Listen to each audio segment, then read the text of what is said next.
Então, bom dia. Estamos aqui neste sábado, dia 15 de junho, né? Interessante, nós estamos encerrando a 24ª semana do ano. São 52.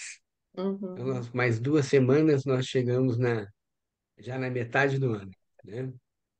E estamos aqui lendo o Desvendando o Crescimento, do Bernard Liverwood.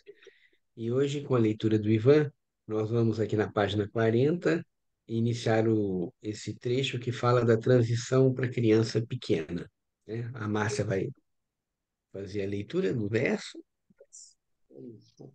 Os frutos maduros do pensar aparecem à luz solar da minha alma. Todo o sentir se transforma em segurança da autoconsciência. Posso sentir alegremente o despertar outonal da minha mente. O inverno há de despertar em mim o verão da alma.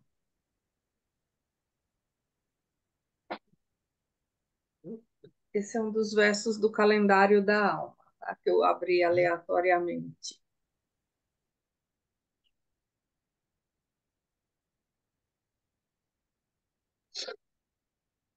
Ivan, pode ler então? Sim. Transição para a criança pequena. A atividade interior da criança, tendo-se já manifestado por seu interesse pelo mundo exterior, faz com que ela descubra também sua própria corporalidade. Observando bem o que ocorre, constatamos que o próprio corpo também é, inicialmente, um mundo exterior desconhecido. As mãozinhas que se agitam dentro do campo visual são descobertas e usadas como primeiro brinquedo. Em seguida, vem a descoberta das pernas, que podem ser tocadas e subitamente desaparecem, não mais podendo mais encontrá-las. É um alegre espetáculo, semelhante ao do gatinho que espreita seu próprio rabo. Uma vez incorporada a parte descoberta do mundo, o corpo pode, pouco a pouco, ser usado para explorar outras regiões. A criança sai, a duras penas, da posição horizontal e precisa achar uma nova orientação no espaço. Cumpre determos-nos nesse processo do posicionamento ereto, pois, após o sorriso, esta é uma das primeiras manifestações humanas da criança. Todos os mamíferos superiores permanecem durante a sua vida inteira no plano horizontal, não vindo realmente a erguer-se. Isso também é válido para o canguru e o gorila, que é comprovado por seu esqueleto. O processo eretor está relacionado com a diferenciação das funções dos braços e pernas. Só estas conservam a função locomotriz. Os braços, libertos dessa tarefa, estão disponíveis como instrumentos da vida anímica, transformando-se em órgãos de expressão e de execução de tarefas superiores. No animal, os 4 membros estão ligados à locomoção. Mesmo no caso dos símios, dotados de 4 mãos. A diferenciação de pernas e braços chega no homem ao ponto de os braços acompanharem em seu crescimento os ritmos do tronco e não das pernas. A criança começa a erguer-se na segunda metade do primeiro ano de vida, com o esforço para sentar, engatinhar e alçar-se com os braços para cima. O processo termina no segundo ano, quando ela aprende a andar. Só ao correr desembaraçadamente é que ela perde a conformação de bebê com dobrinha nas coxas e almofadinhas nos braços e pernas. Podemos, pois, considerar o andar ereto como término do período do bebê e o aprendizado da fala como começo da fase de transição para a criança pequena. Em certos casos, os dois processos podem ocorrer de modo parcialmente simultâneo. Durante o primeiro estágio da busca da posição ereta, os braços ainda são usados para a locomoção, quando a criança engatinha e se impele para cima. Isso cessa quando ela dá o primeiro passo livre.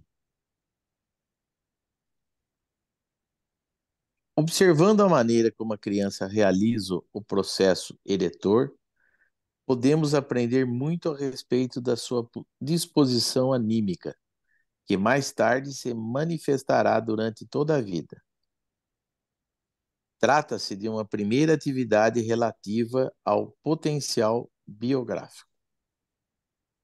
Em cada criança, esse processo decorre de maneira diferente. Existe aquela que sabe ficar sentada e em pé, mas só se levanta muito a custo, segurando as grades do seu cercadinho. Ela anda segurando cuidadosamente a beirada e leva meses para abreviar o percurso, evitando o canto. Logo depois, segura novamente a borda. Estamos em presença de uma criança que prefere sentar e engatear quando não recebe ajuda. Existe também aquela que chega da posição sentada à postura ereta no meio de um quarto. Ela titubeia, agita os braços e acaba caindo, voltando, porém, a repetir o esforço dezenas de vezes.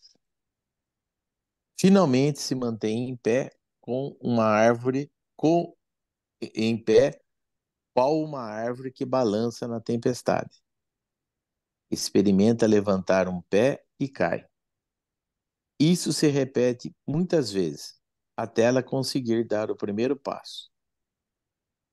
As primeiras palavras dessa criança foram: não, Nenê faz sozinho. Acompanhando o desenvolvimento posterior desses dois tipos de crianças, verifica-se que o processo do posicionamento ereto já era característico para toda a atitude posterior frente à vida. Uma vez que a criança anda, a fase de bebê terminou e a atividade perceptiva está desperta. A criança conquistou uma parte do mundo espacial exterior. Despertou também a primeira forma de recordação. Veja capítulo sobre as 3 formas de recordação.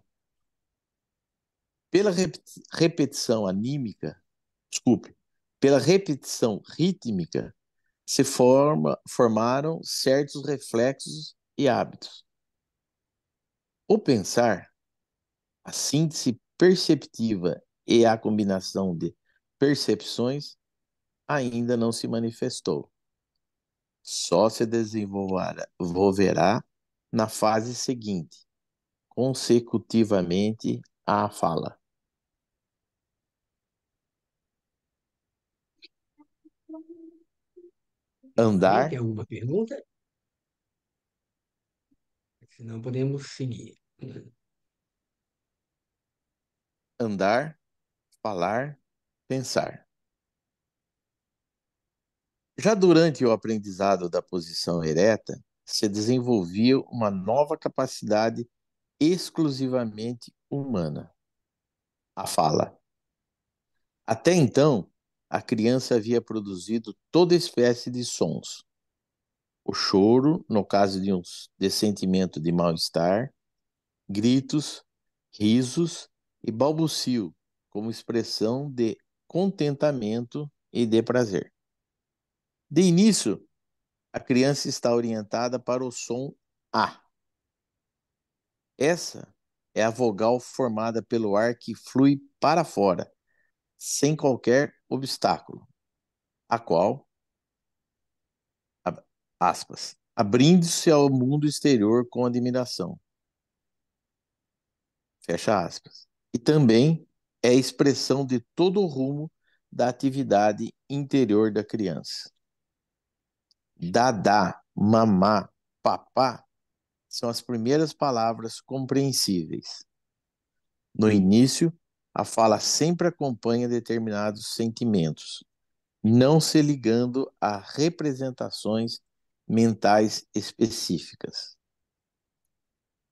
A corrente sonora do ar só começa a assumir formas mais definidas quando a posição ereta chegou ao ponto em que os braços não necessitam mais ajudar na locomoção. A articulação de palavras inteiras só começa quando a criança está bem empenhada em aprender a andar. Aprender a falar é um processo complicado, tanto fisiológica quanto psicologicamente. É só nessa época que se forma o centro da fala no cérebro, em correlação com o centro daquela mão destinada pela natureza a captar o mundo, entre parênteses, no destros, no lóbulo esquerdo, e nos canhotos, o lóbulo direito do cérebro. Fecha o parênteses. Quanto ao aspecto psicológico, constatamos que, ao aprender a andar, a criança lança a base para toda a vida anímica consciente.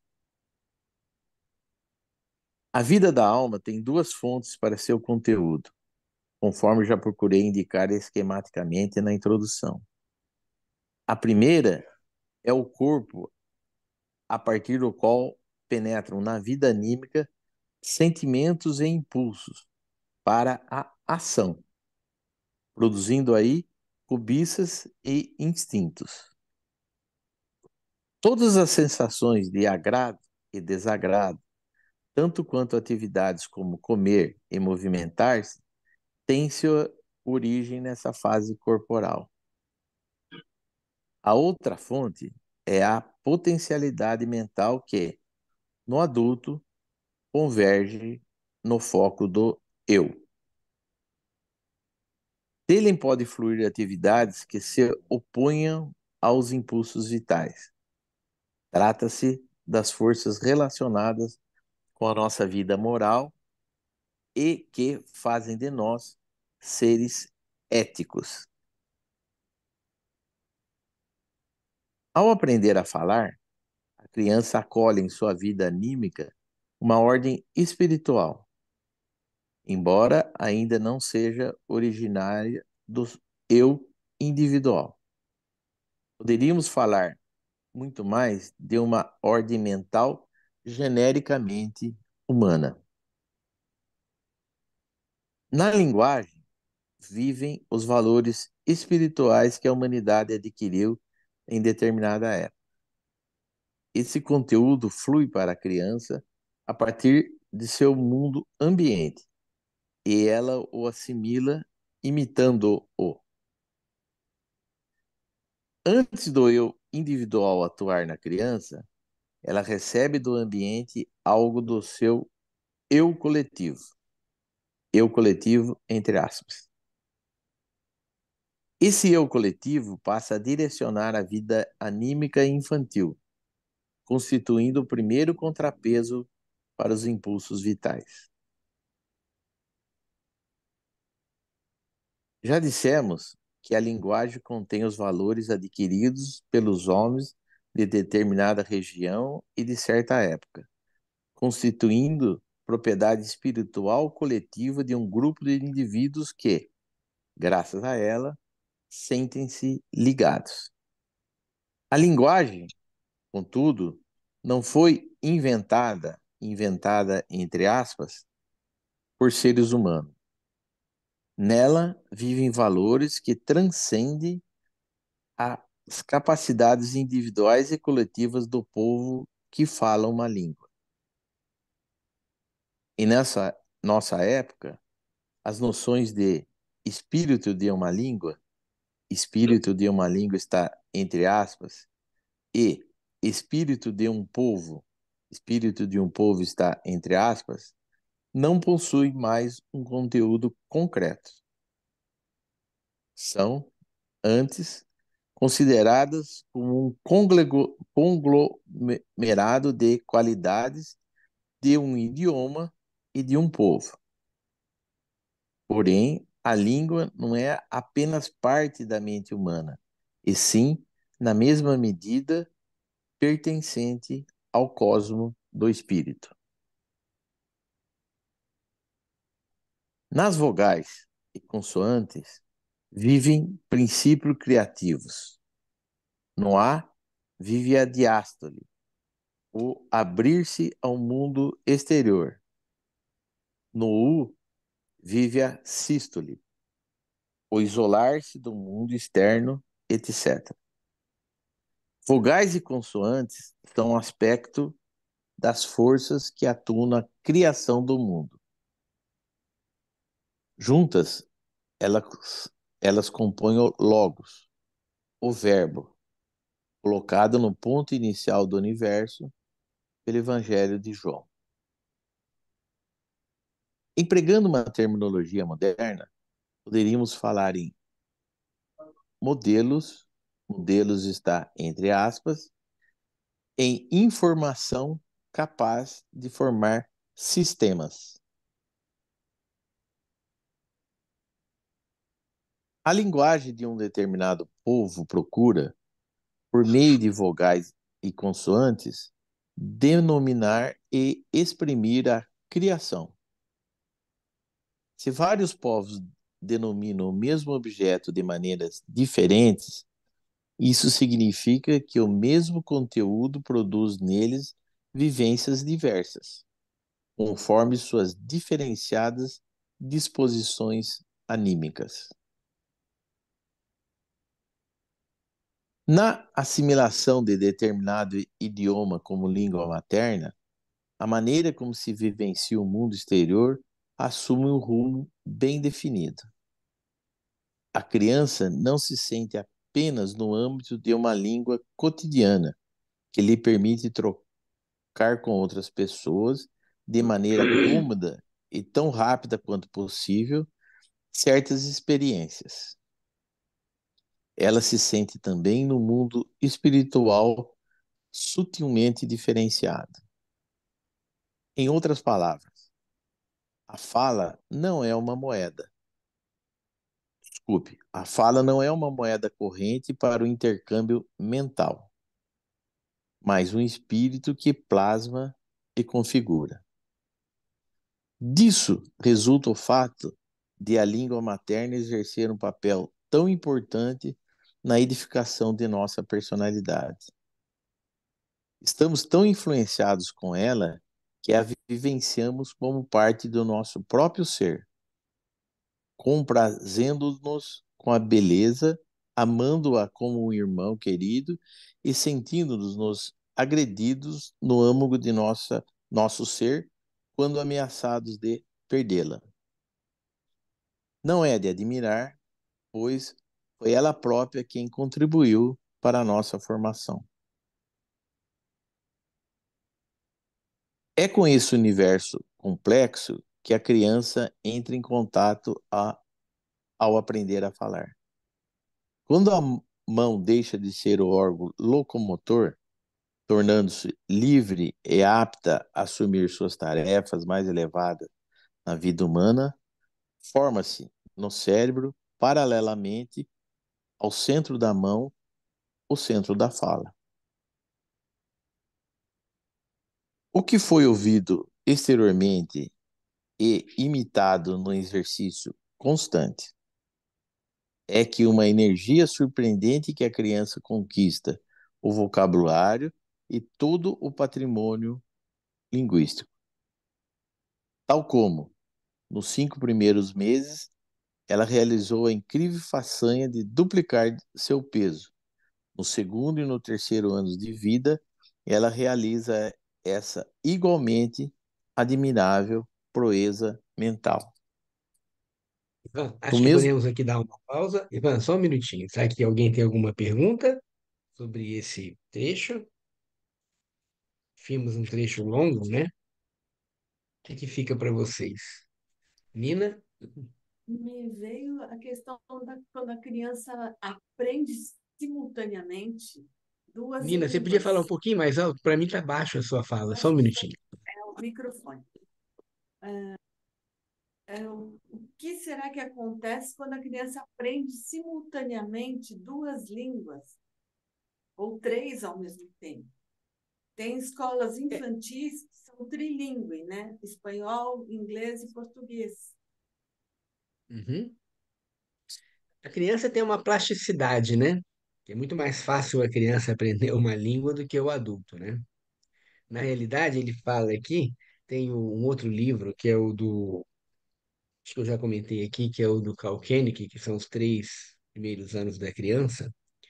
Ele chama atenção por um fato muito interessante que toda criança balbucia, né? Toda criança é um balbuciador no início, não tem a linguagem. Então, se você apresentar para ela uma outra língua, do balbucio para adquirir a língua é mais fácil. Então, tem crianças que às vezes são cuidadas por babás que vêm de outra nacionalidade e que cantam, às vezes, cantigas da sua língua, e a criança nunca mais vai esquecer isso, né? Porque ela tem esse aspecto dessa possibilidade que é totipotente, né? Mas a importância é que a língua materna é aquela que representa o local onde a criança tem que nascer, né? Nós, do ponto de vista esotérico, a gente sabe que nós nascemos no local e no tempo exato, que tem a ver com a nossa tarefa. E a língua materna, ela tem essa força que ele fala aqui, que às vezes é difícil da gente compreender, mas que baseia-se, na realidade, no que ele disse, que no Evangelho de João, o Evangelho fala que no princípio era o verbo, né? A linguagem, na realidade. E a linguagem, ela é configurante, mais do que a gente imagina, inclusive. A linguagem é através do som. Então, existe essa expressão, né, que é essa experiência das figuras de Chladni. Não sei se vocês já viram essa experiência. Você coloca numa placa de metal, você coloca pó, e com o arco do violino, você passa o arco do violino do lado da placa. E aquele pó que estava ali totalmente solto, dependendo da nota que você faz, ele configura uma forma geométrica. E que se você fizer de novo, você pode mudar o som. Ele vai fazer outra figura.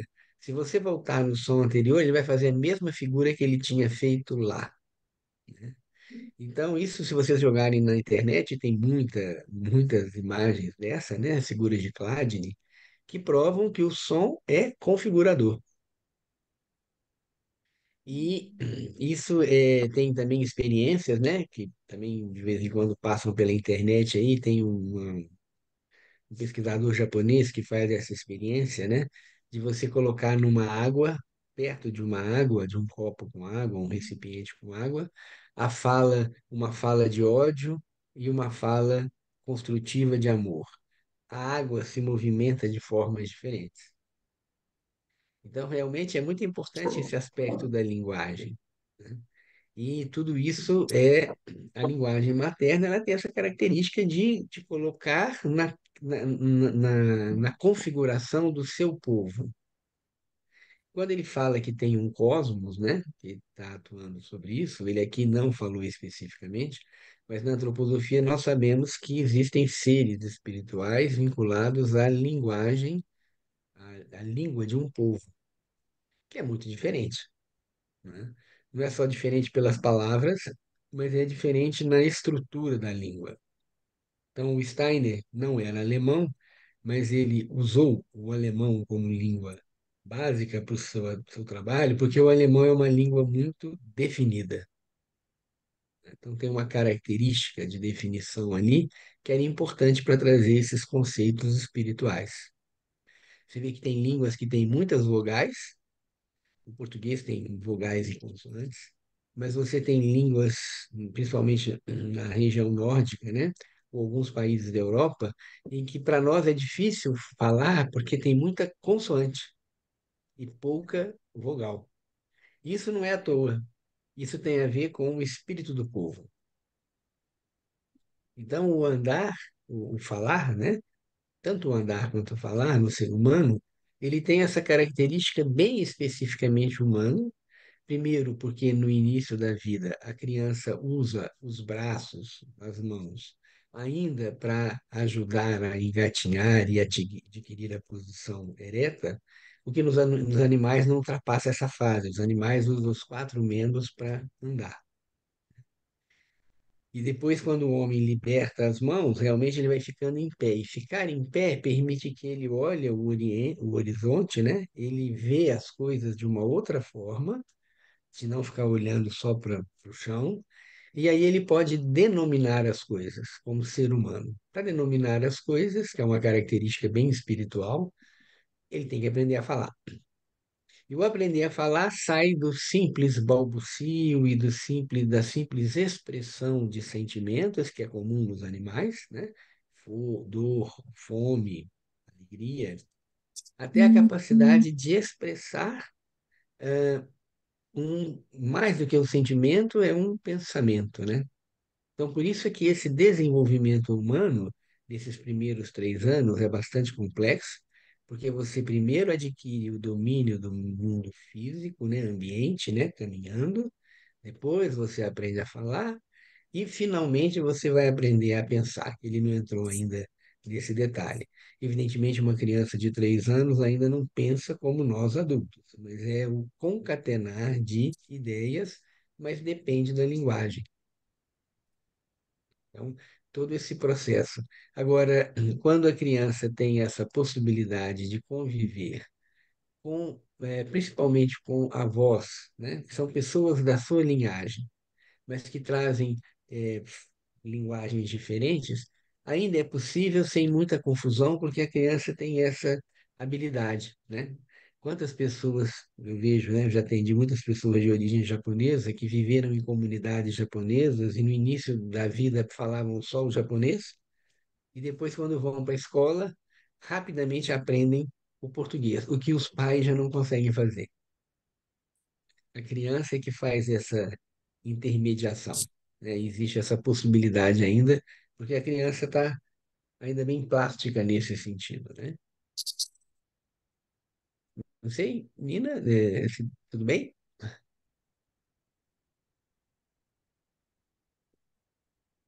Eu não estou Em te ouvindo. termos de Ah, formação de personalidade, ela vai ter uma personalidade mais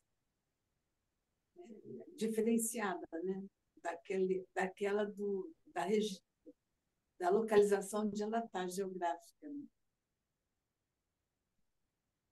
não saberia te Provavelmente. dizer se vai formar uma personalidade tão diferente assim, né? É, Né? Mas a gente sempre tem que pensar que tudo que acontece na nossa vida tem um sentido, né? Então, ela ter essa possibilidade de aprender várias línguas é uma outra, é uma possibilidade que é dada a essa criança, né? Mas, principalmente quando ele fala no sentido moral, né? O fato de uma criança aprender várias línguas ou aprender uma só, não é sinal da capacidade moral que ela vai desenvolver na frente, né? Tem vários aspectos aí envolvidos nessa questão, né?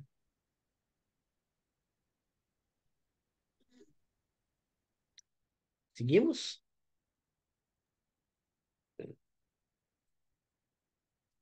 Do mesmo modo, como já durante o aprendizado do andar, nessa fase se pode novamente observar muitos traços do caráter da criança.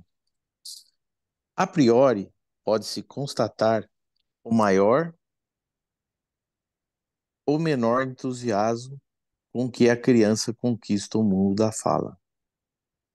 Também existem, contudo, crianças que, limitando mais passivamente, desculpe, imitando Imitando, né? mais, imitando mais passivamente, assimilo a linguagem falada de modo mais ou menos servil. Outras ainda buscam decididamente uma maneira própria de expressar-se. Além dos nomes costumeiros e imitados relativos a objetos e pessoas, elas possuem denominações criadas por elas mesmas. Nela, constatamos a capacidade criativa, conservada apenas por grandes poetas, de formar, a partir da natureza intrínseca dos fonemas, palavras que transmitem uma experiência pessoal. Outras crianças, incapazes de captar a linguagem, continuam durante muito tempo falando desarticuladamente. Em geral, trata-se de crianças que mais tarde desenvolvem, preferencialmente, aptidões visuais frente ao mundo. Muitas vezes, porém, esse também é um indício de retardamento geral. Em primeiro lugar, a criança aprende a denominar o mundo ambiente: mesa, cadeira, criança, vaca, árvore. Ela reconhece o objeto e lhe confere um nome. Esse ato, aparentemente tão simples, já denota um novo entrosamento no mundo. Trata-se dos primórdios de uma confrontação com o mundo exterior, que no caso da criança menor, ainda é vivenciado como algo ligado a ela. Aprender a falar é, pois, o início de um processo de separação entre o próprio ser e o mundo global, processo que só termina com a puberdade.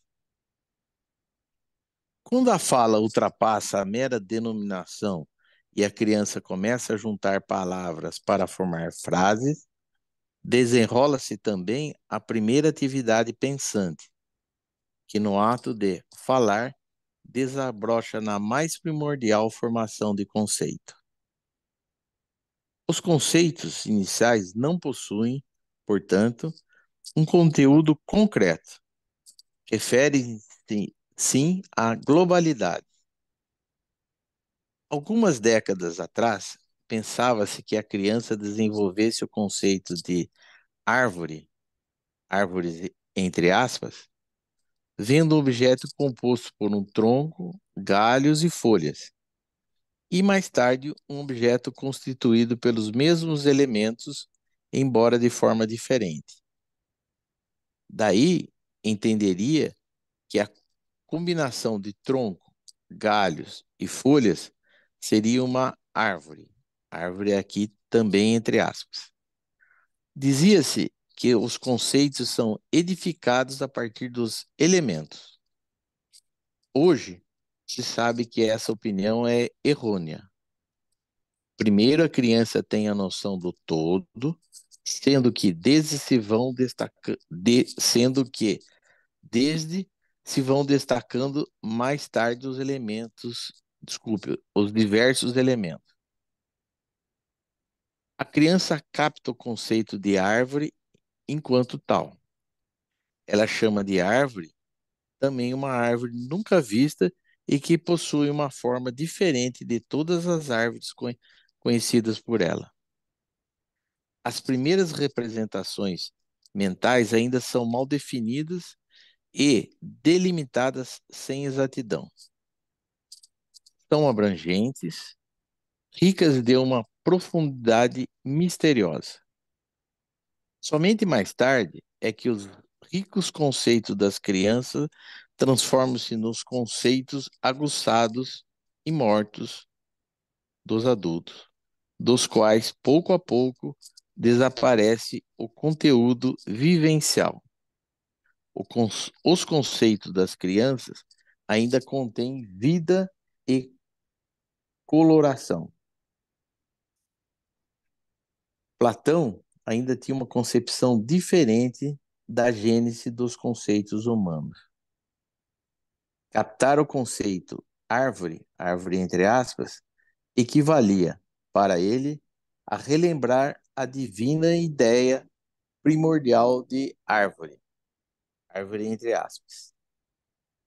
Trata-se de um relembrar porque o próprio homem, quanto a sua entidade espiritual, emana do mundo divino das ideias primordiais.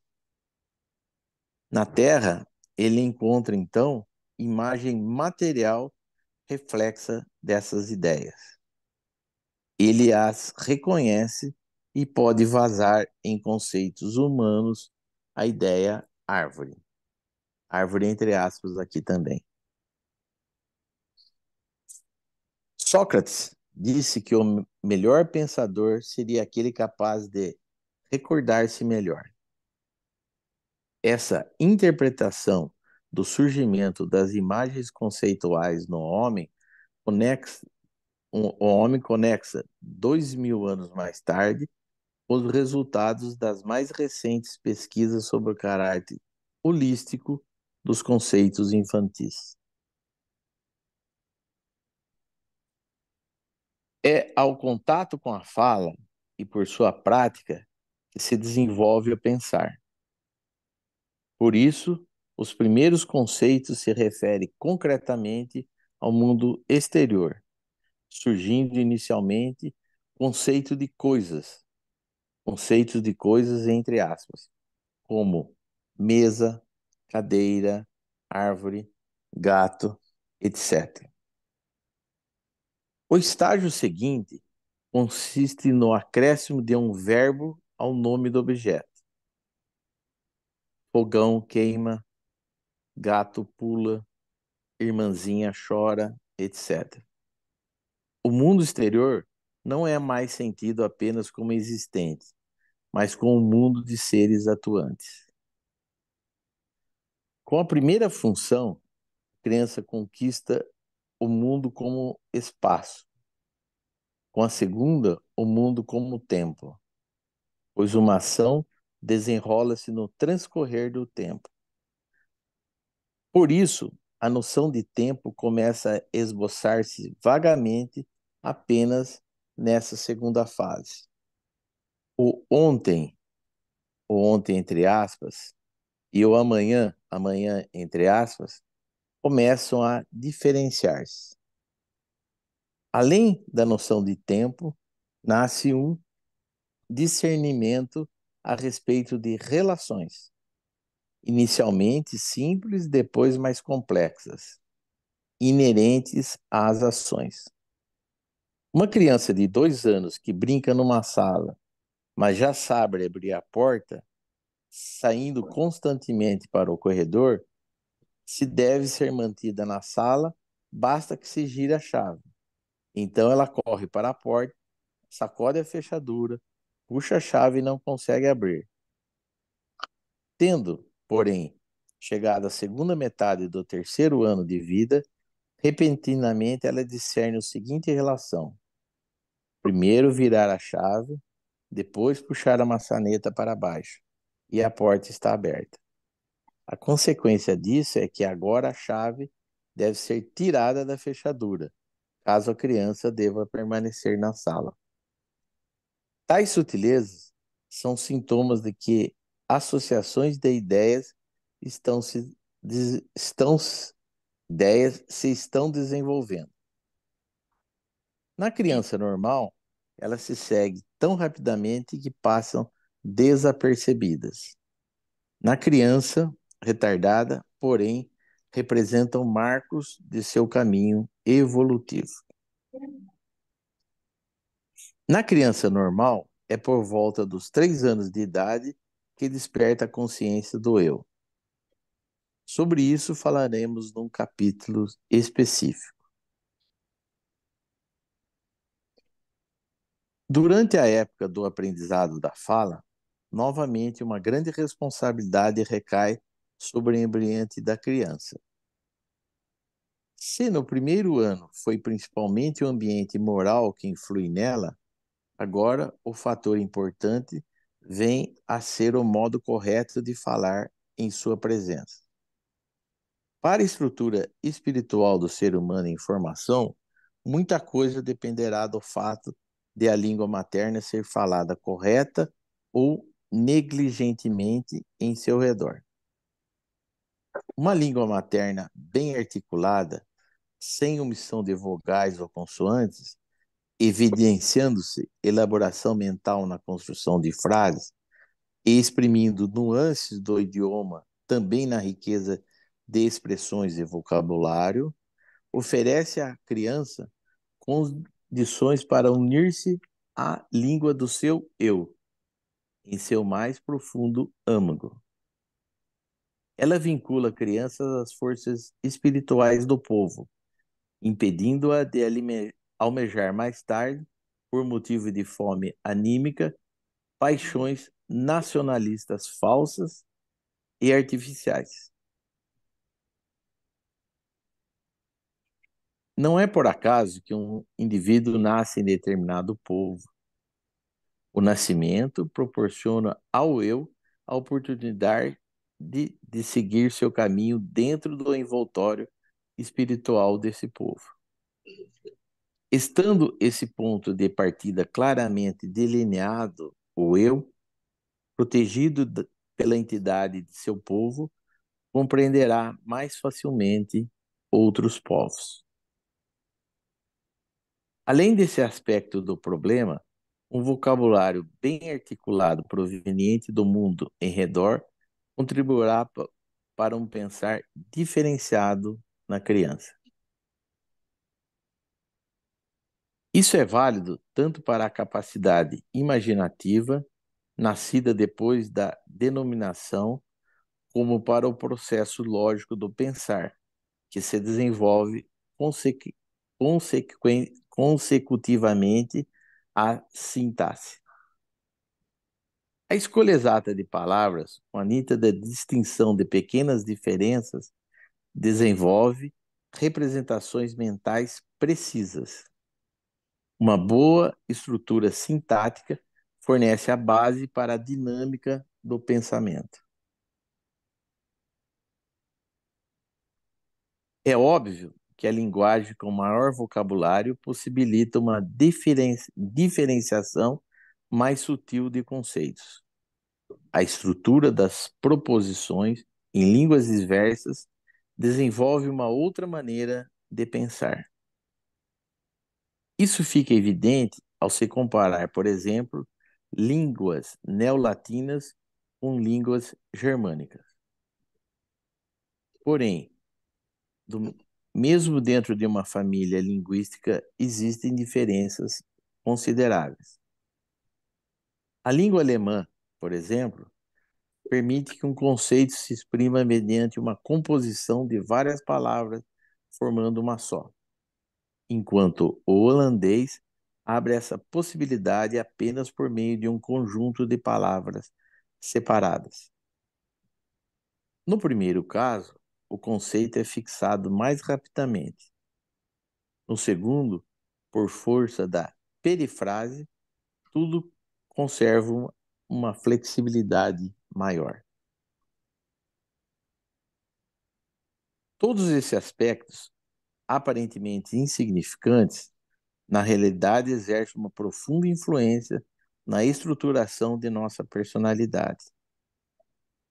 Aprender a fundo diversas línguas significa, portanto, mais do que facilitar o relacionamento com outras pessoas ou de ter um prazer estético, significa um enorme enriquecimento de toda a nossa vida interior e um refinamento adicional ao nosso pensar. A língua materna, em cujo âmbito vivemos, exercerá influência maior. É sumamente importante transmiti-la à criança imitadora, com toda a sua riqueza e força plasmadora interior. Uma prova da importância da aquisição de um patrimônio linguístico para o pensar também é fornecida pela prática no ensino de surdos mudos.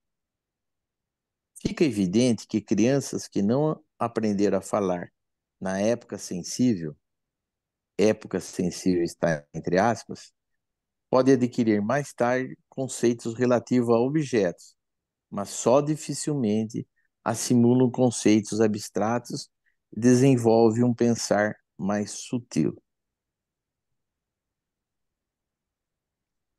Se bem cedo as crianças forem estimuladas a assimilar, além das palavras, também a formação de frases pelo método da globalização, os resultados serão sensivelmente melhores, vindo mais tarde a pobreza de pensamento a um ser bem menor. O seguinte fato pode servir de exemplo. Uma jovem surda-muda de 18 anos trabalha na sala de costura do Zone Ruiz, em Zelst, Holanda.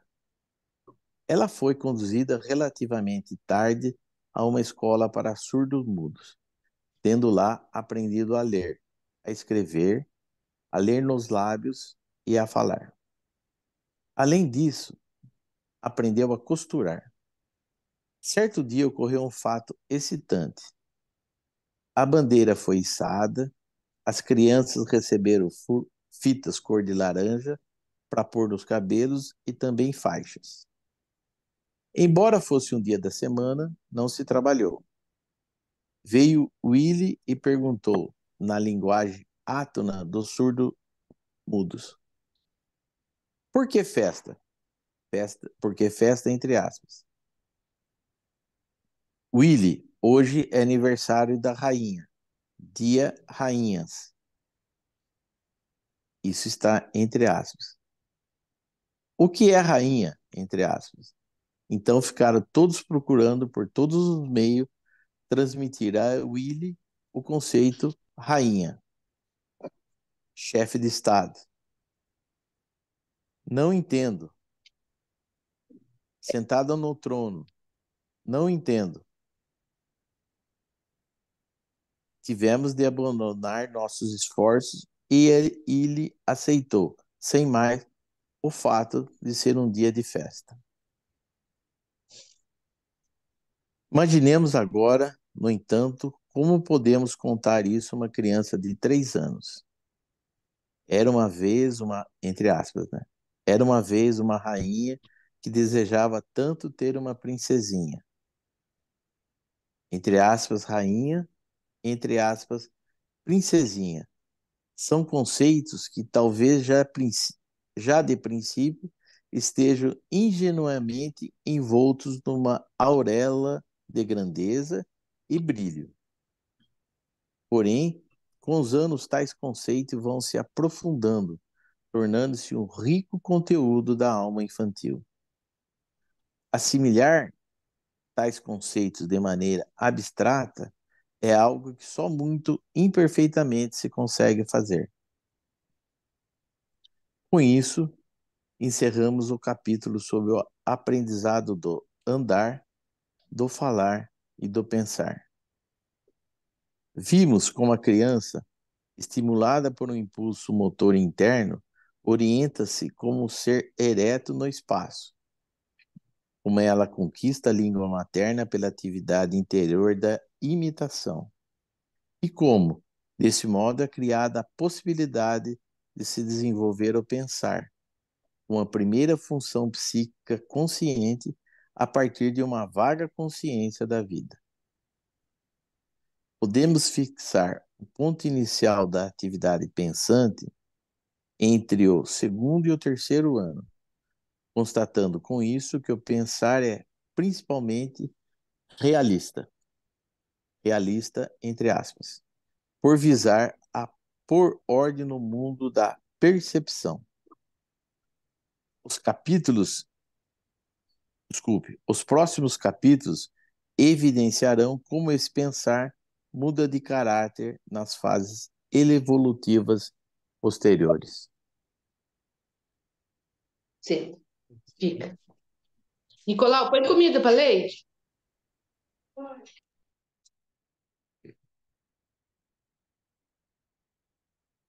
Obrigado, Ivan. Então, acho que aqui ele foi complementando o que nós comentamos, né? E mais interessante é essa qualidade que eu vejo, que são esses mistérios da vida, que são espaço e tempo, né? E a criança domina o espaço, caminhando, e também falando, né? Denominando coisas, mas ela entra no domínio do tempo quando ela acrescenta o verbo. E aí a criança vai participando de toda essa, né, de todos esses mistérios, né, que envolvem a vida. Então, nós vemos que os primeiros 3 anos da criança, aonde realmente passa por essas 3 fases, né? E que, como ele falou, ele vai explicar mais tarde sobre a questão do eu, é que quando a criança domina essas três, vivenciou essas 3 qualidades, o andar, o falar e o pensar, aí então ela fala a palavra eu pela primeira vez, que é uma palavra que você não consegue ensinar para ninguém. Eu posso ensinar para a criança objetos que estão no entorno, mas eu não posso mostrar à criança e falar isto é eu, né? Porque eu é uma coisa única. Mas a criança só capta isso quando ela consegue esses três eventos, né? Consegue vivenciar esses 3 eventos, normalmente nessa sequência que nós estamos falando aqui, né? Muito bem, estamos no tempo, né? Just in time, 9h30 aqui. Na semana que vem iniciaremos a parte que é o desenvolvimento da vida emocional na fase anterior à troca dos dentes. Então, se vocês, só reforçando, né? O livro foi mostrando primeiro um desenvolvimento físico. Agora ele trouxe essas características essenciais humanas, que são o andar, o falar e o pensar. São todas características humanas, porque o andar humano é bípede, né? Diferente do animal. O falar no ser humano, ele vai ser a representação também de um ovo, de um modo de pensar, e o pensar que só o ser humano tem. E agora ele vai ampliando esses conceitos, trazendo o desenvolvimento emocional em cada fase também. Certo? Seguimos então. Bom fim de semana para vocês. Uma boa semana.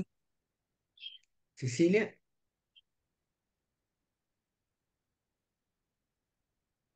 Tempo, mais ou menos, eu perdi, mas aos meus 5, 6 anos de idade, eu não conseguia falar o F. Então, saía saca, errado. Eu não sei como, em que momento foi consertado, mas eu nunca fui para psicólogo, terapia, fonoaudiólogo, nada. Uma família grande que não tinha recurso para patrocinar qualquer tipo de tratamento. A pergunta é, hoje em dia, é tudo tão perigoso que não pode constrangir, não pode falar, tem que... Então, o que o senhor teria para dizer? Porque na minha época, eu não sei, não foi bullying, não foi nada que... Eu não me sinto oprimida por nada. Eu lembro de algumas brincadeiras, né? A saca, que eu não falava. E bullying, aí é bullying também. Então, tinha alguns lugares, consoantes que não saíam. Eles riam de mim e tal, e acabava me entendendo, e eu saindo e fazendo. Mas hoje em dia eu vejo isso com a criança. Se o senhor teria alguma fala aí, não sei se eu fiz entender. Fez? Eu acho assim, antigamente, quando você não tinha. É bem interessante você ver a evolução da humanidade, ela naturalmente traz muitos recursos, né? E os recursos, eles são de grande ajuda, mas ao mesmo tempo, junto com isso, vem, às vezes, alguns desafios. Então, antigamente, você não tinha recurso maior, como fonoaudiólogo, psicólogo, e a própria vida ia ajustando, evidentemente, em alguns casos não dava certo, né? Hoje em dia você tem a oferta, né, pelo próprio desenvolvimento da inteligência humana, você tem vários recursos que também nem sempre vão dar certo, né? Então, o que mostra que, na realidade, é o agrupamento humano em torno da criança que tem dificuldades, com amor, compreensão, tem um efeito mais natural e benéfico do que simplesmente colocar métodos que às vezes podem ser passados de uma forma fria. Então, você tem que analisar em termos geracionais, né? Existia uma geração em que isso não tinha essa possibilidade e a vida ia se resolvendo por si, ou não. E hoje você tem uma série de recursos que permitem soluções, nem sempre são satisfatórias para a criança também, né? Então, mas o que fica mais importante por trás disso é que seja através de um profissional, seja através do encontro humano, é a compreensão, o amor, né? A fraternidade é que encaminha melhor essas pequenas diferenças, né? Esses pequenos desafios no acompanhamento do que se considera como essencial, né? Como arquetípico do desenvolvimento. Sempre vão ter crianças que vão demorar um pouco mais, outras vão ser mais rápidas. Ele comentou ali, né? Que você observa isso no andar e no falar. Então, é como que a melhor forma de acolher isso é realmente com atenção, né? Com amor, né? E compreensão. Certo? Vamos, então, para o nosso fim de semana. Bom fim de semana para todos. Boa semana. Até a Boa próxima. semana, melhor